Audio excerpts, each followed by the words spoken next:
Ethiopia's Prime Minister Abiy Ahmed says the army has been ordered to move on the capital of the northern Tigray region in what he's calling the final phase of the offensive.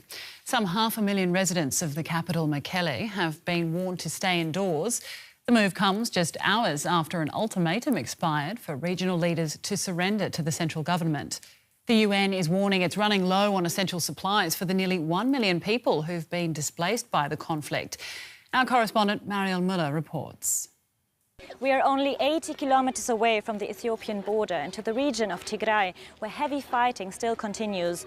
This UN camp, called Kuba camp, once housed refugees who fled Ethiopia's famine in the 1980s. Now the camp is expected to house several thousand refugees, as the UN Refugee Agency told us. Many more than the original capacity of 6,000. People here are desperate, they tell us. Water, food and shelter are scarce. Some of them have to sleep on the ground, are struggling to get enough food or medical aid.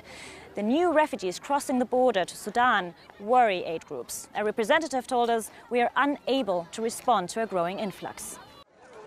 Kuba camp once housed refugees who fled Ethiopia's famine in the 1980s. Now some 9,000 people have saved themselves once again, but this time it's because of war. In this hospital, people wait for hours before receiving treatment. Like Agare. She, her baby and her father escaped the war in the Tigrayan town of Humera. I was afraid because the bombs kept falling for 3 days. We just left without money, without clothes. It took 10 days to come here. And now we're here in Sudan. We've been in this camp for 3 days. We don't have any shelter.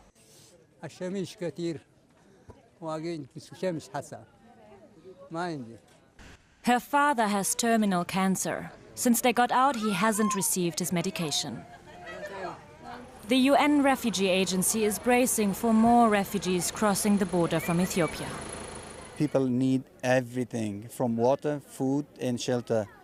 So at the moment we are catering for over 9,000 people a day hot meal to our partner. And that's not enough.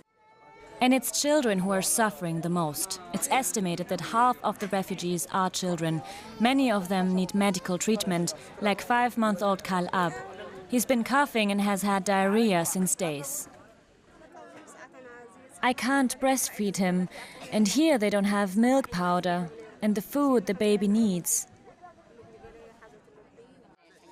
Outside the hospital, we meet Alem, whose house was bombed in Humera, the site of reportedly some of the heaviest fighting between Ethiopian forces and the Tigrayan army. He got shot in the leg. I'm alone. My mom and my dad were killed by the bombing. These clothes are my only ones. I wear them for days. Nobody helps me. I don't have enough water or food here. Nobody takes care of me. If more refugees arrive, Alem fears that the situation could get even worse.